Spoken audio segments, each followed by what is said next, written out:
All right, this is going to be a quick review of the broadcast and receive buttons. So on your games, you might want to do different things with different sprites.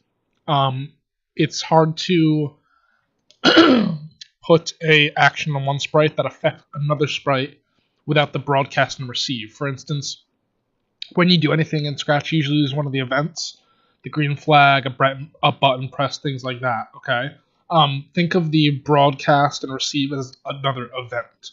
So on the L here, I might want to do something like when my sprite is clicked, I'm going to simply just go to in control.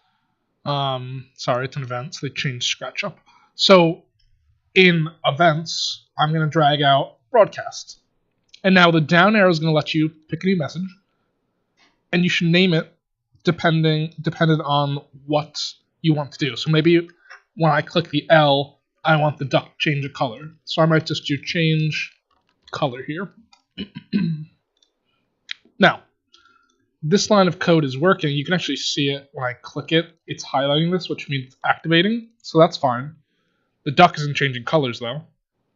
So again, you think of the broadcast and receive like a switch. You broadcast it on one end, sending out a signal. Now I need to receive the signal. So when I receive the change color, well, I'm going to go into looks, and I might just do change color effect. Okay, so when I click this L, that is changing. Okay, so it works. Now you don't have to limit it to colors. You can pretty much do anything you want in Scratch. With this, you just have to think of the broadcast and receive as another event. So whatever you do with these blocks, you can also do with the broadcast and receive. Okay, it's really easy. So that's pretty much it. When you have more than one here, like if you have